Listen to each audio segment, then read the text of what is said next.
우리 사람이 살다 보면 우리는 종종 대단해 보이는 사람들과 마주하게 되죠. 각자의 자리에서 어마어마한 성과를 내고 또 많은 주목을 받고 영향력을 가지고 그리고 또 어느 곳에서든 빛나는 사람들을 마주하게 될 때도 있어요.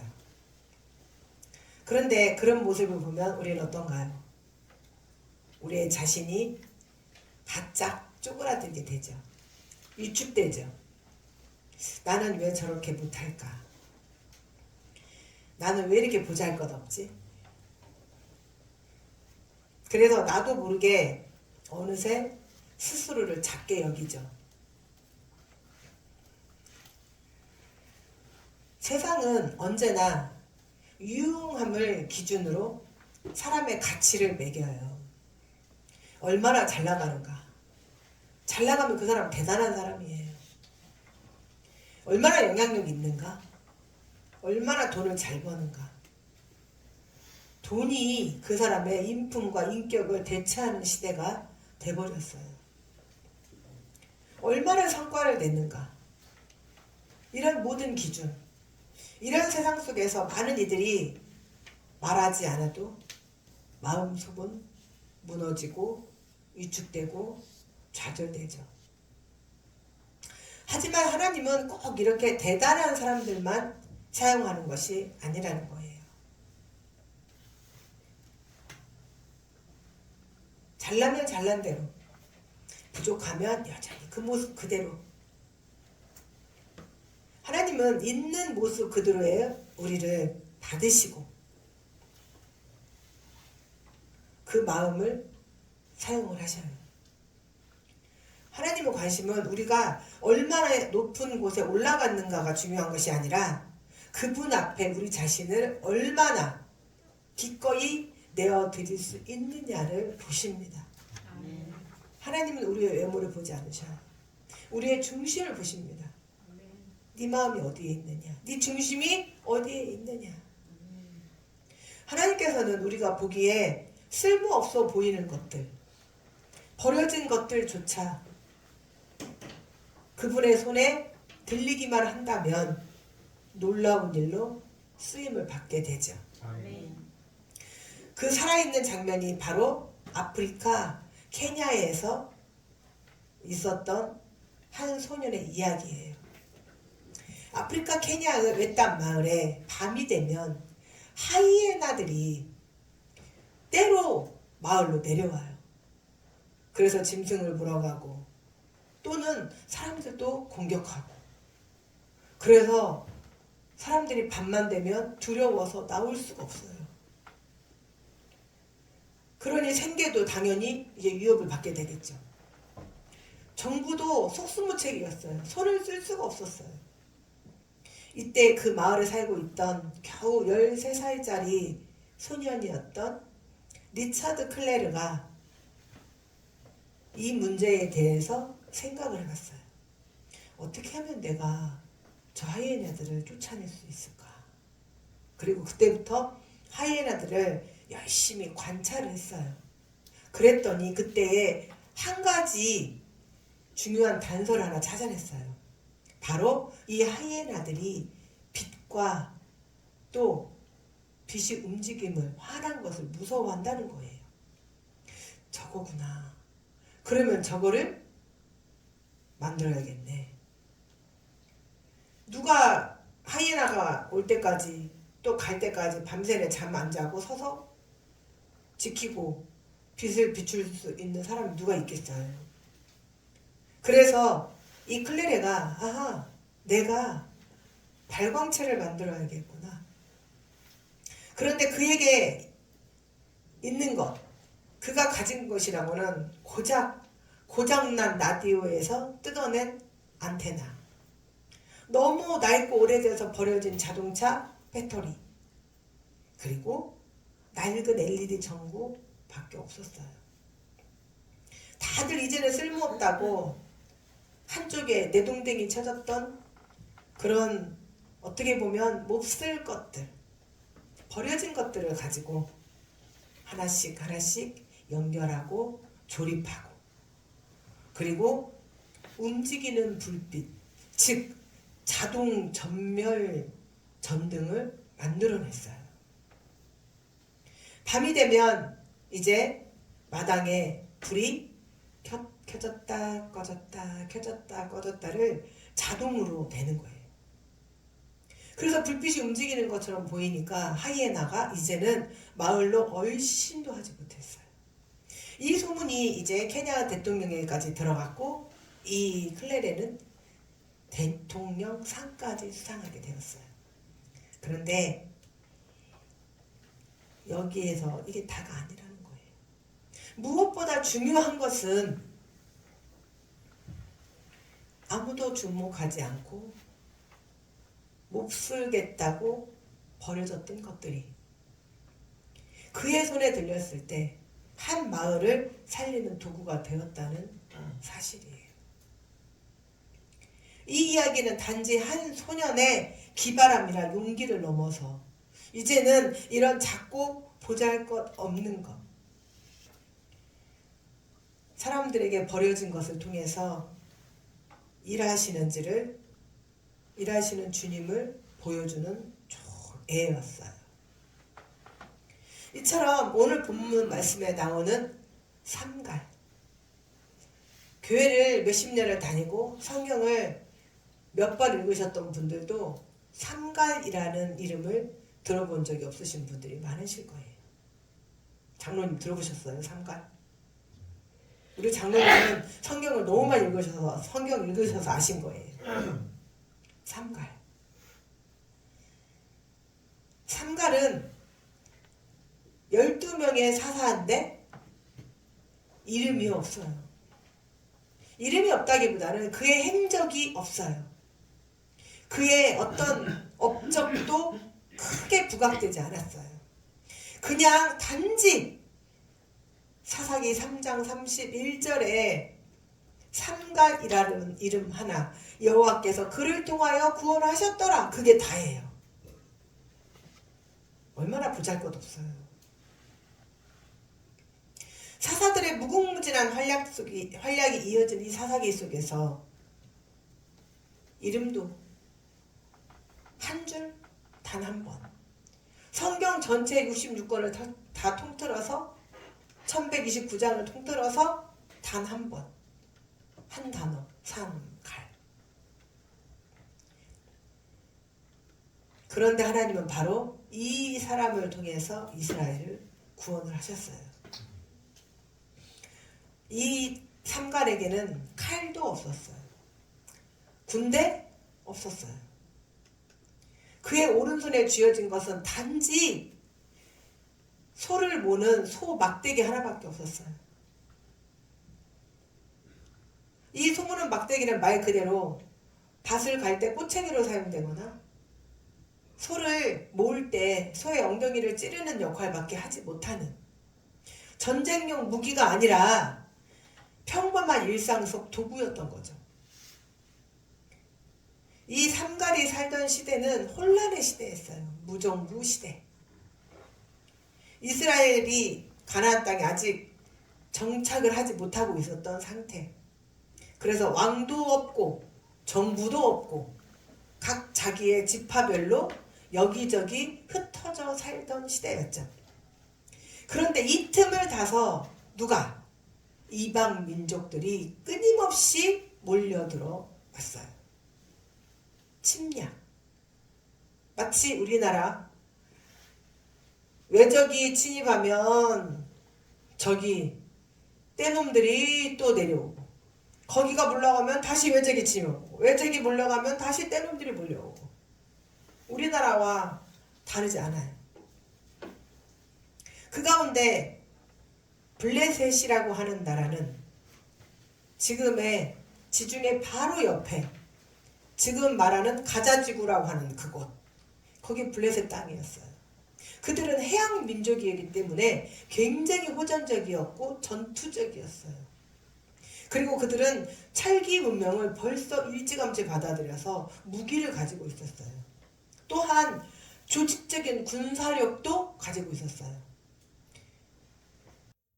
자, 여러분, 게임이 되나요, 안 되나요? 네.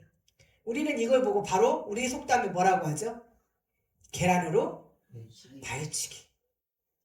그런데 여러분 그거 아셔요? 낙숫물이 바위를 뚫는다. 바로 이 낙숫물이 바로 이 삼갈이었어요.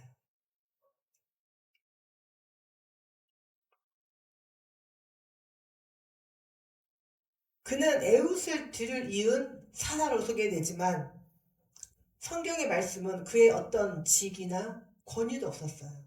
또한 업적조차도 자세히 말하지 않고 뭐라고 나왔어요?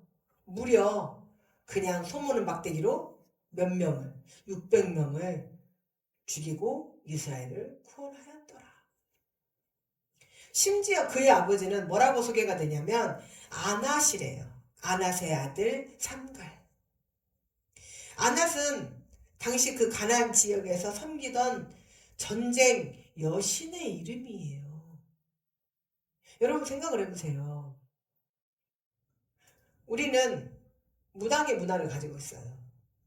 그런데 그 아이의 이름을 단골레 딸 이렇게 보세요. 또는 단골레 아들 이렇게 보세요.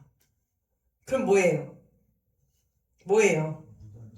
무당의 딸, 무당의 아들이라는 소리잖아요. 그런데 이 상갈의 아버지가 아낫이래요. 아낫. 근데 이 아낫은 이 당시 이방 여신의 이름이었다는 거예요. 그렇다면 신학자들이 추측을 해 보았을 때에 이 삼갈은 틀림없이 유대인이 아니었을 것이다. 그리고 이스라엘의 중심 인물도 당연히 아니었을 것이다. 여러분, 지금 이스라엘 중심이 아니고 유대인이 아니었다는 것은 굉장히 중요한 단서예요. 이스라엘 사람들은 자기들만이 선민이라고 하는 선민 사상을 가지고 있어요. 그래서 유대인들이 아니면 악수도 하지 않아요. 이방인들과는. 접촉 금지. 그리고 이방인들은 부정하다고 생각을 해요. 그래서 개나 돼지나 소 이런 동물과 같은 취급을 합니다. 또 했습니다. 그런데 이 삼갈이 아낫의 아들이었다는 것은 한마디로 말해서 그 당시에 그런 취급을 받는 사람이었을 것이다라고 우리가 신학적으로 추측을 할 수가 있습니다. 또 성경적 역사적 배경으로도 추측을 할 수가 있습니다. 그렇다면 그의 출신도 배경도 또 조건도 이스라엘 사회 중심에서는 철저히 밀려나 있었던 사람이라는 거죠. 다시 말하면 소외계층, 낮은 자의 자리, 별 볼 일 없는 인간. 하나님은 그런 삼가를 쓰셨습니다. 그가 가진 건 아무도 주목하지 않았던 오직 단 하나, 소문은 막대기. 그거 하나였어요. 하지만 그 막대기를 통해서 하나님은 블레셋 몇 명을 때렸다고요? 600명을 물리치셨어요. 그리고 이스라엘을 구원하셨어요. 이 장면이 우리에게 익숙한 장면이 또 있어요. 이 막대기 어디에 나왔을까요? 요즘 우리 청년부가 어제 성경이 좀 많이 올라오더라고요. 많이 읽으세요. 특히 사역하시는 분들은 더 많이 읽으세요.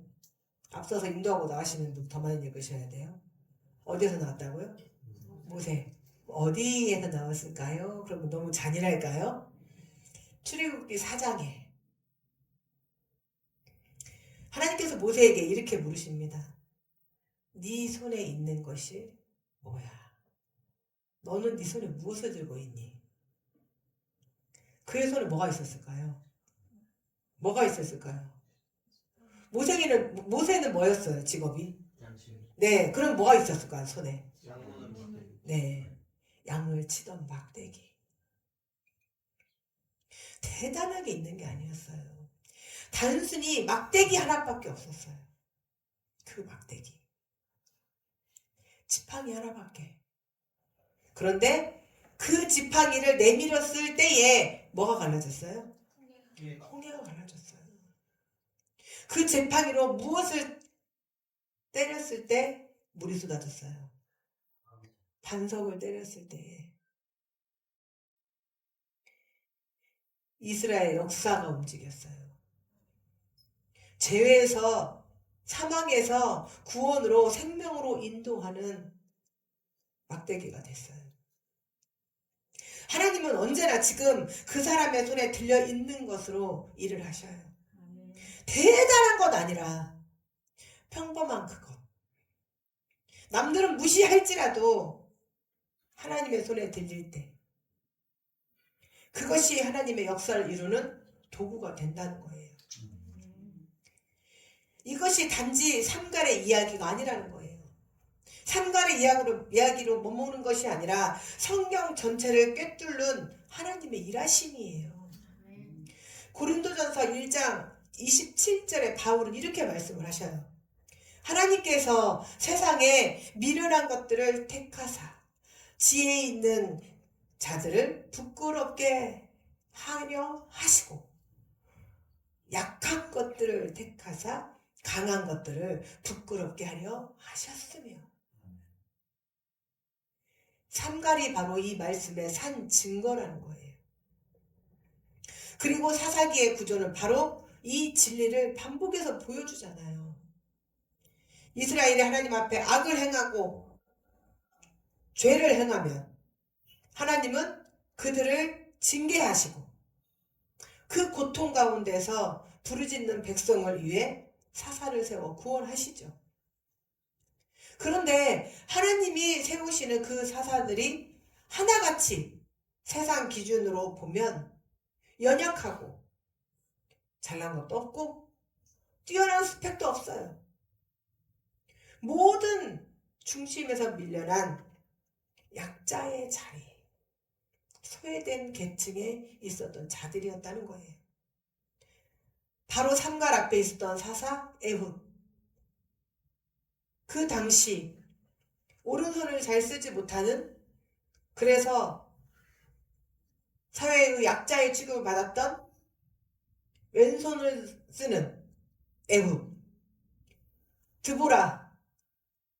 그 당시 사람 취급에도 들어가지 못했던 여자 사사였어요. 기드온은 자기 스스로가 말을 하기를 나는 가장 작은 자라고 고백할 정도로 별 볼 일 없는 자였어요. 그 다음 입다는 창녀의 아들이었고 삼손은 충동적이고 자제력이 없는 사람이었어요. 그리고 오늘 삼갈 출신도 애매해요. 무기도 없어요. 단지 막대기 하나 들고 싸웠던 사람. 그러나 하나님은 그들을 통해서 일하신다는 거예요.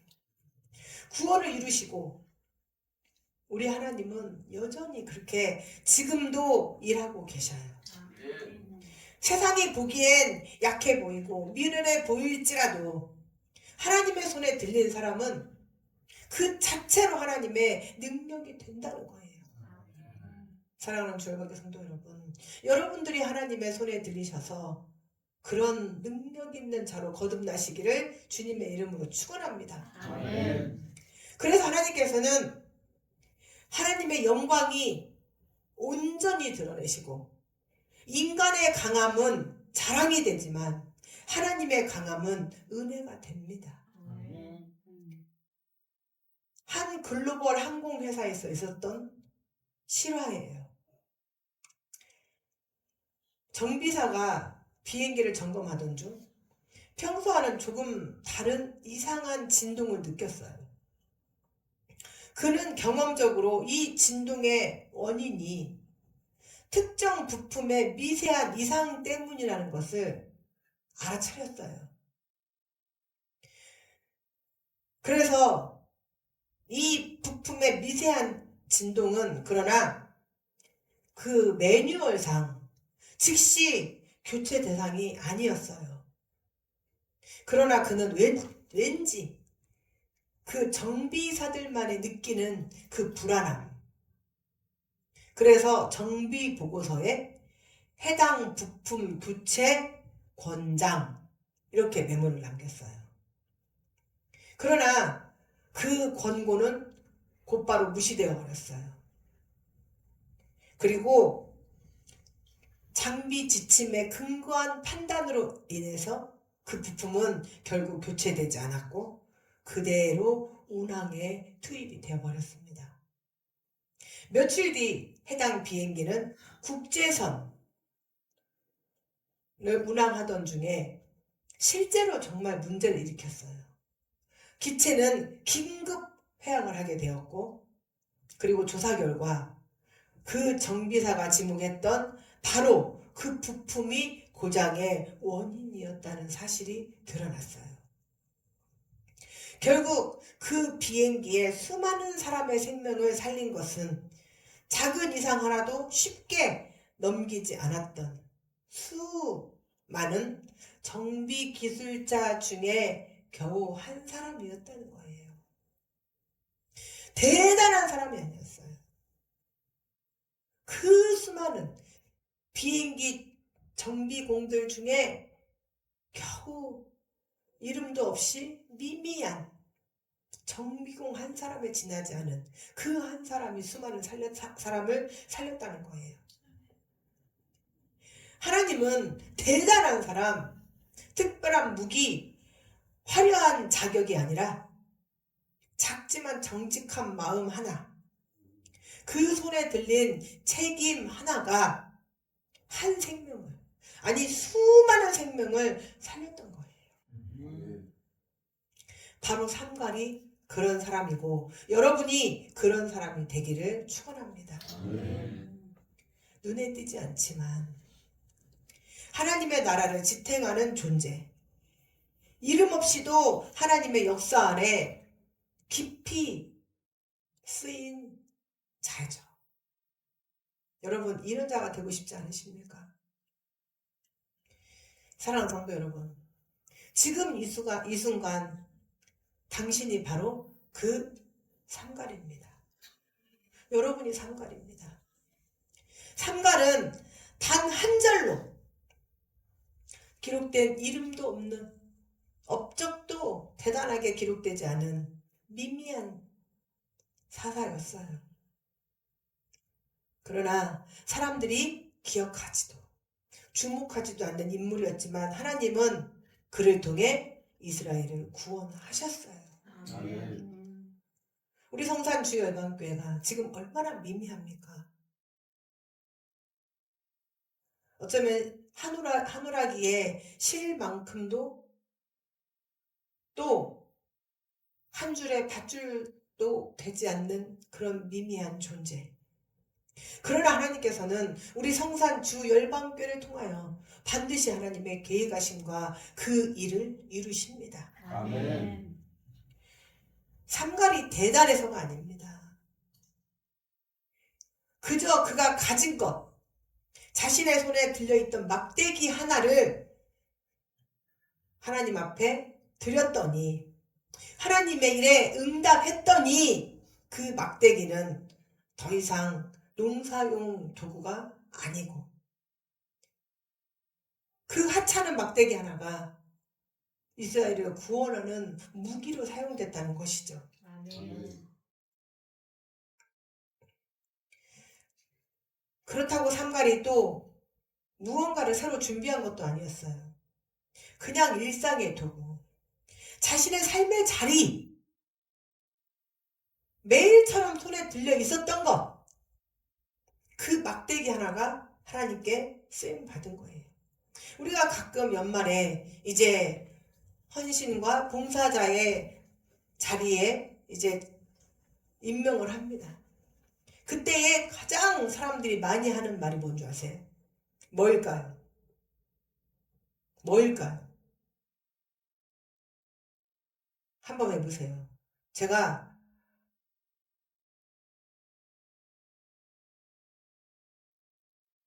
누구한테 하지? 우리 문정민님에게 뭐를 맡겼어요. 그럼 뭐라고 할까요?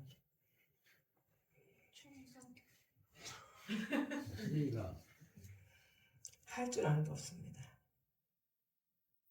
어떤 직분을 맡길 때 가장 빨리 돌아오는 대답이 할 줄 아는 게 없습니다. 그 다음에 두 번째 대답이 뭔지 아세요? 시간이 없어서요. 제가 시간이 없어서요. 또 세 번째가 뭔지 아세요? 자격이 없어서요. 이 세 가지를 우리는 전문용어로 두자. 뭐라고 하지요? 다 같이 뭐라고요? 핑계.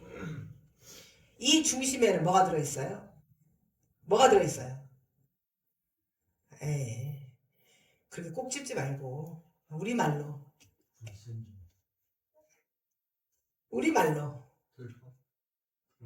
하기 싫은 마음.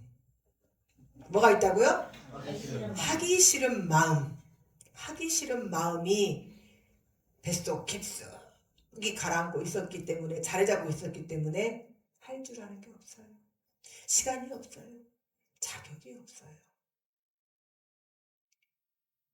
하려고 마음만 먹는다면 안 시켜줘서 나는 왜 안 시켜줄까? 내가 할 일이 뭐가 없을까? 그리고 스스로가 일꾼이 되는 거예요. 스스로가. 하나님은 일꾼을 찾으셔요. 아멘. 그 일꾼을 들어서 일을 하셔요. 아멘. 하나님이 그렇다고 해서 여러분들을 할 줄 아는 사람, 능력 있는 사람, 시간 있는 사람으로 바꾸시지 않아요. 그냥 여러분이 있는 모습 그대로 그냥 받으신다는 거예요. 삼가를 그대로 바꾸지 않고 쓰신 하나님, 여러분들의 있는 그대로를 바꾸지 않고 쓰시기를 축원합니다. 사랑하는 성산 주일반교 성도 여러분, 지금 여러분의 손에도 하나님께 내어드릴 수 있는 막대기 하나가 들려있지 않아요? 누군가에게는 그것이 매일의 반복되는 일상일 수도 있어요. 정말 평범한 일상이 막대기가 될 수 있어요. 누군가에게는 끝나지 않는 눈물일 수도 있습니다. 누군가에게는 시련과 고난과 좌절이, 아픔이, 고통이, 괴로움이 하나님의 막대기가 될 수 있어요. 제가 어제 드디어 시집이 다 편집이 끝났습니다. 죽는 줄 알았습니다. 일주일 동안. 새벽 3시 반에 잤어요. 제가 오늘 간절히 기도했던 것이, 주님 나를 붙드소서. 오늘 저 붙들지 않으면 큰일 납니다. 그리고 어제 추천화까지 다 이제 써달라고 다 8분의 교수님과 목사님들에게 다 갔어요. 그리고 벌써 3분에게 추천사가 왔어요. 뭐 추천사니 다 극찬이죠. 뭐 말할 것도 없죠. 그거는. 그런데 제가 한 가지 깨달은 게 있었어요. 나의 고통이, 나의 아픔이, 나의 눈물이, 나의 시련이, 나의 상처가 만약에 없었다면 내가 이런 시를 쓸 수 있었을까? 그렇다고 지금 이 시간 여러분들 또 마음속에 우리 목사님 계속 아픔 줘야지, 상처 줘야지 했다가는, 아시죠? 주님이 두려운 걸 하십시오. 또 누군가에게는 실패의 경험이고 그럼에도 놓지 않는 기도의 끈이 막대기가 될 수도 있어요. 그렇지만 그 무엇도 괜찮다는 거예요. 여러분이 하나님께 내어드릴 수만 있다면 하나님은 그것을 통해서 자신의 뜻을 이루어 가시는 분이세요. 그러므로 이 시간 우리 안에 있는 그 초라함, 하나님 앞에 솔직하게 내어드립시다. 아멘. 주님은 세상은 저를 보며 쓸모없다, 보잘것없다 말할지라도 주님께서 괜찮다고 하시면 그 한마디면 저는 충분합니다. 사람들이 저를 알아주지 않아도, 제 삶이 드러나지 않아도 주님이 저를 붙드신다면 저는 그 손에 붙들리길 원합니다 하고 고백하시는 시간이 되시기를 원합니다. 아멘. 심지어 아무것도 할 수 없다고 느껴질지라도 오히려 그때에 하나님이 나와 함께 하심을 믿는 시간이 되게 해달라고. 이 초라한 인생도 주님의 손에 들릴 수만 있다면 누군가의 구원이 되고 하나님의 역사가 될 수 있다는 것을 보여달라고, 내가 간증자가 되게 해달라고 하나님 앞에 매달리십시오. 아멘. 하나님은 오늘도 하나님의 삼가를 찾고 계세요. 이름 없이도 자리를 지키는 사람, 사람들의 평가보다 하나님의 부르심에 귀를 기울이는 사람, 그리고 지금 그 손에 들린 막대기를 드릴 준비가 된 사람. 아멘. 오늘 그 사람이 바로 여러분들이 되시기를 축원합니다. 오늘 그 막대기를 주님께 올려드리십시오. 아멘. 그 손에 붙들리는 그 순간부터 여러분의 삶은 하나님의 손 안에서 이제 타인의 구원의 통로가 되게 하실 줄 믿습니다. 아멘.